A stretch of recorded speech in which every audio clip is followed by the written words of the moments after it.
Pirate kings, pirate queens, non-binary monarchs of the sea. How you been, friends? Good to talk to you. It's been a couple weeks since my last upload. To anyone who has watched that meta discussion video, I really appreciate it, and I hope that it was helpful or entertaining for you.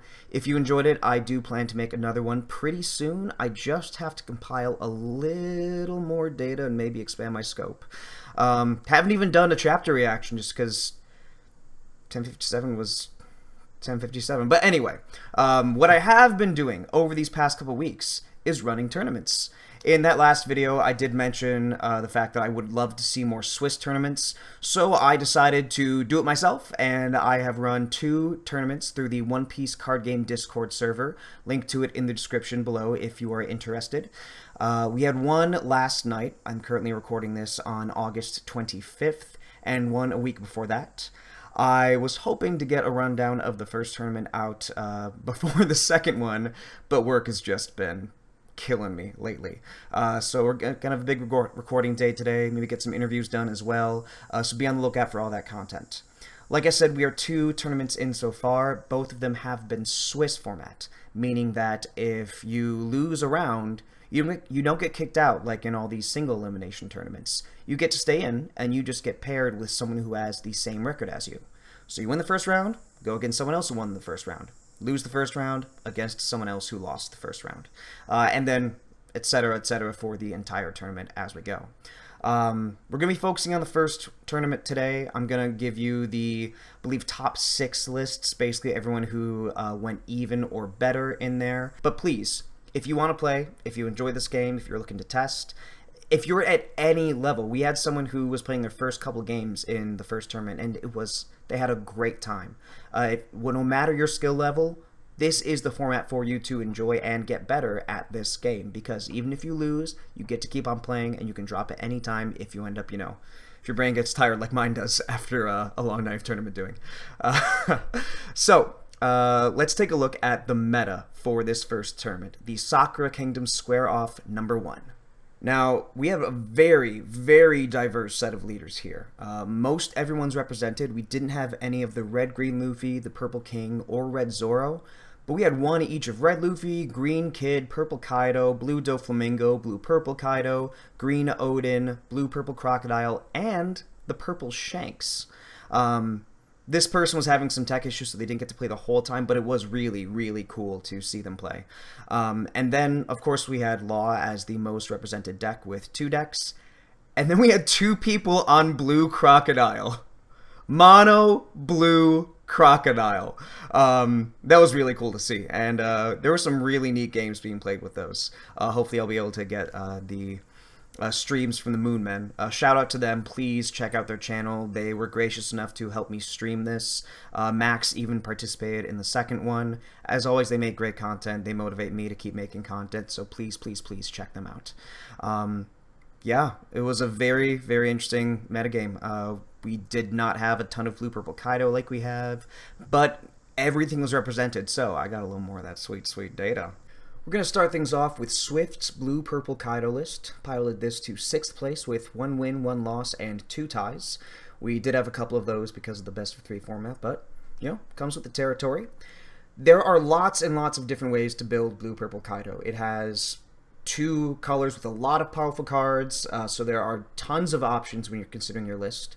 And Swift made some interesting choices here. Decided not to go with that Pacifista package that a lot of lists play. Whether it's the Star Deck Pacifista, the Set 1 Pacifista, and if you run the Set 1 Pacifista, how many Set 1 Pacifista you run. Swift decided not to go for that, instead opting for a build that really concentrates on Dome Ramp, even more so than what you get with the Kaido leader effect. Playing 4 Sasaki to get an extra Dome on attack. I believe you have to discard a card for that, but don't quote me on it. And 4 Onigashima. Just, we know how good this card is in the Star Deck meta. If you really want some extra Dome, throw it in there. We're also not seeing that Set 1 Hancock, the 4 cost with blocker that lets you draw an extra card on blocker attack. But there is no shortage of blockers in this deck. We've got 4 of the Set 1 Doflamingo, manipulate your top deck, 4 Queen, costs an extra dome, but you get a little more draw power with that one. And 4 Higurashi, just nice and simple, cheap, soak up and attack. We also don't see the ulti page 1 combo in here. Swarming isn't necessarily the play here. We have a full set of X Drake for a little bit of hand control. Let's see what else is in my notes here. We are running 3 of the Starter Deck King and 1 of the set 1 King. There's usually a split of some kind in these blue-purple Kaido lists, but I feel like lately the set 1 King has been more popular. Swift, however, decided to opt to try and target some of those bigger threats instead of splitting up his firepower. 2-2 split of both Kaidos. We also have some film cards here. Imperial Lion's Threat, Imperial Earthbind. That's a very long card name. We got 2 of those. It's a decent set of spot removal. And then 1 Douglas Bullet. Once again, this card's my worst nightmare. I mean, I'm sure, you can play around it, but it's just never something you really want to see in a game here. And I think this does also, it's tanky. It gives me a little more context into the split of kings here. And if you don't deal with it, it's gonna give you a very, very bad day. And to accommodate these other cards, shave down the Who's Who, the Mihawk, the Blast Breath, cards that are very, very often 4-ofs in Blue-Purple Kaido. But managed to make a little extra room with there. Managed to get a full match win and get a couple ties in there. So, good job, Swift. Nice stuff. Up next, we have Demonic Glitch's Blue Doflamingo list, 5th place with a 1-1-2 record. Now, the first thing that occurred to me about this list when I pulled it up is that there are no events in here whatsoever. No Love Beam, no Overheat, no Desert Spada, no Sablace, none of that 7-cross Crocodile to make those events cheaper. Glitch went all in on characters here. He wants that Dofi leader effect to hit as often as he can. Now, not everything in this deck is a Warlord. We, of course, have those 4 Perona there, which is a staple in blue decks, because who doesn't love top decking? We also have Alvida and Mr. 2 here. Mr. 2 solely in here for the fact that it's a 2k counter. Alvida's bounce effect could happen every now and then, but, you've got Teach, which is a better bounce effect, so she's mainly there for the 2k counter as well. Another interesting thing about this deck is that there's no 9-cost Mihawk, which took me aback, because I was thinking, how are you going to beat the that 8-cost Eustace Kid if you're going into green? Then I saw the Jinbei. Then I saw the homie Jinbei. So Jinbei will just send one of their teeny little blockers that are getting in the way of the kid to the bottom of the deck, and then you've got the 7-cost Doflamingo from the starter deck. Bounces something else to hand when you play it down. Next turn you attack. And, those 2 Don that you save for its cost, you can use for something else in the turn you play it, and then you can attack. You put 2 Don on him, he's at the exact same cost that the Mihawk would be. So you slap a couple more onto him to, try and get around your opponent's counters, and then you're off to the races there. We're also opting for 4 of the set 1 Kuma. It's a blocker and can also, on KO, summon a Pacifista from your hand. Not the deck, not quite like Centauro, but we get the added bonus of the synergy with Doflamingo's leader effect. And we just went for some starter Pacifistas here, just keeping it simple. And then one more interesting card in this deck is the promo that I most want to see come over internationally. Trafalgar Law, blue, 6-cost, 7k, so it's on curve, and its effect is on play. If your opponent has 6 or more cards in hand, you take one of their life and put it right into their hand. You're not trashing it like you would with the purple Kaido leader, but you're still advancing your win condition. Now, a couple things about this card to keep in mind if you're considering it for Doflamingo. 1, this law does not have the 7 Warlords character type. It's just Supernovas and Heart Pirates. I guess because he's wearing his Wano outfit, but he's got the drip, so I can't complain. And, this card can be a little situational. Yes, having more cards in hand is always great, but, if for some reason your opponent doesn't have to go up super high in their hand and can play a bit more conservatively and they expect this law to be in there, you might not get the chance to use it. So this strikes me as the type of card that can have a place in lists when it's least expected, when no one's going to be, playing around it or expecting to have it in their deck if you haven't shown it yet. But a very cool, very interesting list. Glitch, thank you for playing, and great job, my friend. All right, time for number 4. We've got Starter with Mono Blue Crocodile, 4th place, getting 2 wins, 1 loss, and 1 tie. Now, I'm not going to talk too much about the list here because this was taken from Hibiki's channel. There was a really cool game played between this list and Nistavid's Purple, I believe, Purple Kaido hand control. A really cool game. Give it a watch. Highly recommend it. If I want to play a deck and don't know how it works, I'm definitely looking at Hibiki for a nice example. But I do want to talk a bit about Starter, the pilot of this deck during the tournament. Starter messaged me, I think a few days before the tournament, saying, "Hey, I saw you're hosting this. It seems really cool. I really want to play more. I haven't played much, though. I'm starting to play some Starter deck games. Any thoughts on like how I decide on a deck?" And we started talking and stuff, and he mentioned liking the Crocodile Star deck a lot, and being the filthy, filthy Baroque Works supporter that I am, I said, "Check out this video, friend." And he said, "Yeah, I can get down with this." I'm not doing a good impression of Starter at all. Definitely more wholesome than I am. And so Starter enters the tournament, plays a couple games during the day before, and says, "Okay, I feel like I'm starting to get a handle on this." And then round 1, Challenge pairs him against Vampok. And if you don't know Vampok, definitely one of the best players in the community. And I was just like, oh. Not because I didn't have faith in Starter to know his deck, but just because it's Vampok, and it was his first game in the tournament. But, they went for it, and Starter messaged me right after saying, "Yeah, I didn't get it, but I'm ready to keep going. Just means I'm going to try with the next one. Means they're coming my way sooner or later." And yeah, that's the attitude I want to have. That's something I think we can all learn from. Just, having a good spirit, being ready to face a challenge, trying something new, learning from everything, as I learned when I played a game against him when he had the bye last night and made a lot of misplays myself. So thank you, Starter, for not being too mean to me about those. Yeah, and then won rounds 2 and 3. And these were his first couple of games in Construct, and he only played a couple Starter deck games before that. So congrats to you, my friend. And thank you for playing. You have a great spirit, and I really, really, really appreciate what you're bringing to the community right now. Up next, we have Asu the Great's Red Luffy list. Got 3rd place with 3 wins and 1 loss. This leader has not seen much representation. I think this is the 4th or so list that I've seen in a Discord tournament for it, and so I don't have as much of a baseline because there's not much data on there. But what I can say is that Asu really decided to capitalize on doing what Red Luffy does best: reusing Doan and hitting your opponent right in the face.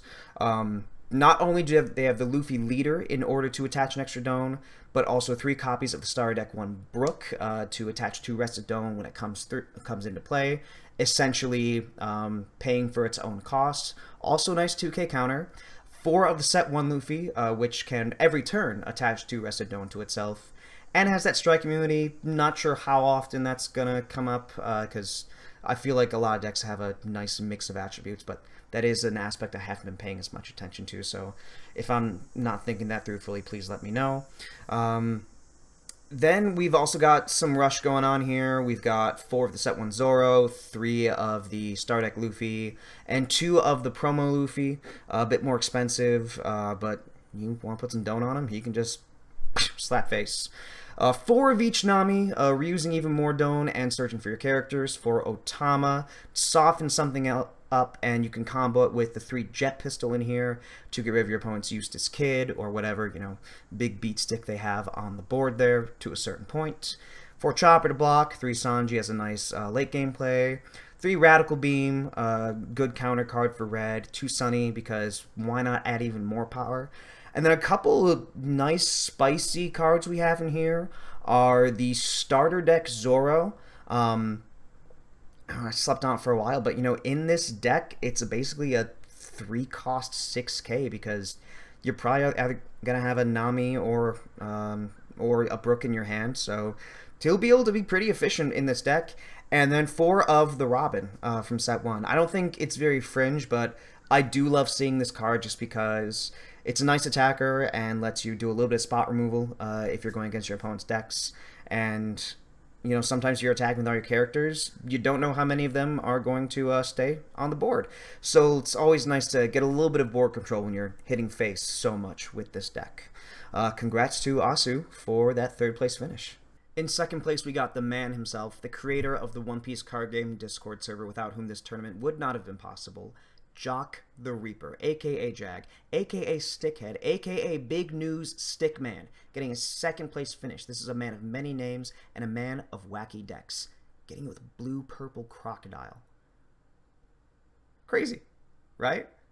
Well, apparently this deck has been Jag's baby. He's put a lot of time into this, and he's got a really cool build. This is a deck that will win slowly. Of course, with a deck like this, you're going to take a lot of turns to get to your win condition, but you want to make sure you are playing your game efficiently, that you know what you need to do, that you understand what you're playing against, and you're able to react quickly. But as long as the clock, in a setting like this where it's best of 3, there's a time limit, as long as you stop that clock from being your enemy, you can make it your friend by the end of things. This deck is super defensive. It plays 16 blockers. We've got 4 each of the Star Deck Law, Miss All Sunday, Set 1 Dofi, and the Star Deck 4 Queen. We've got Blast Breath. We've got Love Beam. We've also got 8 2K counters, 4 each of Elvita and Bone Clay. This deck is going to be able to fend off opponent's attacks, and it's gonna be pretty frustrating if you're just trying to hit face against him. We also have that 7-cost crocodile here, which can make your events cost less. And what I find really, really cool about this deck is those 3 copies of Baroque Works down there. That crocodile makes it free. And then the leader crocodile lets you draw a card whenever you use an event, provided you have less in hand. But that Baroque Works, that's going to get you closer to having a low enough hand to get new cards with a crocodile, to get new cards with the Love Beam's 2nd effect. You've got all this top deck manipulation, you've got all this counter power. It synergizes really well with the deck, and it's almost like you're playing a 47-card deck when you're using Baroque Works. Not entirely, because it is still going to cost you 1 at the start of the game, and with this few targets, you still might whiff on it. But it's proactive, and it synergizes really well, and like I said, I think it's just a really, really, really neat inclusion in this list. Rounding it out, we've got the Who's Who and the King for some spot removal. We've got the Mihawk to bounce back to deck and also nice aggro body. Then we've got that big Rush Kaido to do some spot removal and get a big attack in. And then Desert Spada, along with Doflamingo, will help you manipulate your top deck, and Queen will get you even more draw, in addition to that Leader Crocodile, which just gives you so much advantage. This is amazing to see. I love when a weird... Maybe not weird, it's a little weird, but in a cool way, when a rogue deck like this does so well in a tournament. I know Jag has put so much effort into this, all the respect, and hopefully we can see some more off-the-wall stuff do well in the future. Maybe we do get to see some wacky stuff. Winning the Sakura Kingdom Square off number 1. 4 wins, no losses. The absolute homie, one of the emperors of the One Piece card game Discord. Like, literally, he got the emperor title in Throne Wars. People are flocking to him. The man is a force to be reckoned with. Vampak with purple Kaido, mono purple Kaido. I have 7 different entries of purple Kaido on these tournaments on my spreadsheet. 4 of them are Vampak's list.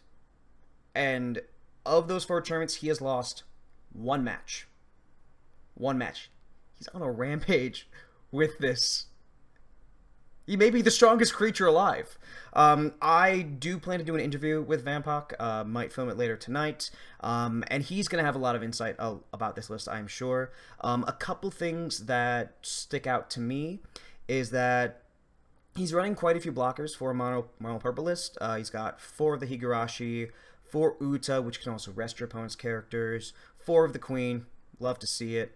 And he's playing 2 each of each king and each of the Kaido, the non-promo Kaidos, I should say.